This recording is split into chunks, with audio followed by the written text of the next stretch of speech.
G'day guys, this is FCT. In a previous video, I briefly featured tearing this thing apart. Today, I'm going to go through it in a bit more detail for the 4 people out there that might want to see this older device cracked open. Let's dig in.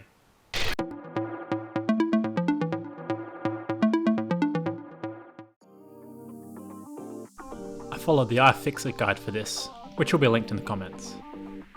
First of all, you want to remove the 10 screws found around the base of the device. These will be T4 Torx screws.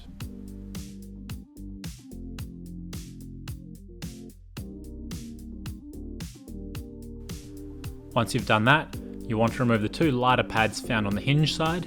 Don't be silly and remove the ones from the other side, as there's no advantage to that other than looking bad and feeling bad too. These pads can be removed with a prying tool or your nails. You'll know that they are the right ones as they come off fairly easily.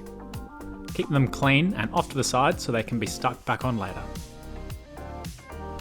Once the correct pads are off, there is a number 00 Phillips head screw to remove here, just to make things annoying.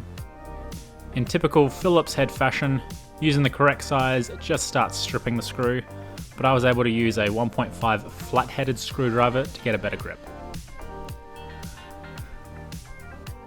Then using a plastic prying tool around the hinge to separate the frame.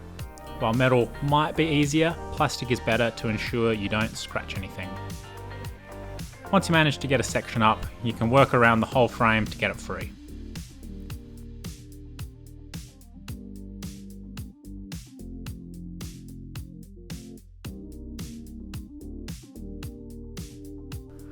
As I mentioned in the review video, this unit is passively cooled like your phone.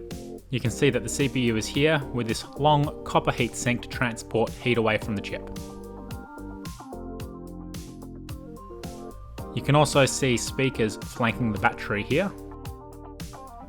No components can be removed other than the network card found here, and the battery of course. No RAM or storage upgrades unfortunately. To remove the battery, you'll need to first remove the small rubber piece covering the battery connector. As the battery is still connected, ensure you use plastic to pry, not metal. Once this is removed, you can then carefully pry the connector to pop it out, doing one side at a time. You'll need to be careful that you're only prying at the socket part and not ripping away at the whole module. Once free, you can then carefully remove the tape holding the wire down. Use extra caution as there are some delicate ribbon cables underneath that could be ripped if too much force is applied.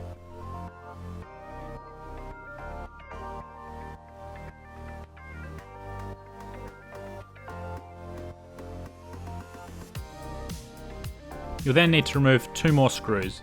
These are Phillips heads, but not quite as finicky as the previous ones.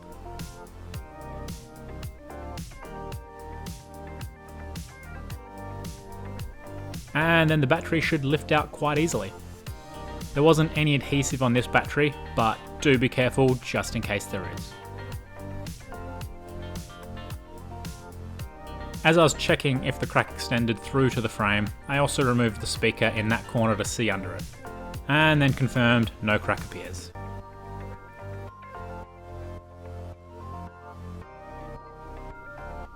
Other than that, reassembly is done in reverse order with no tricks.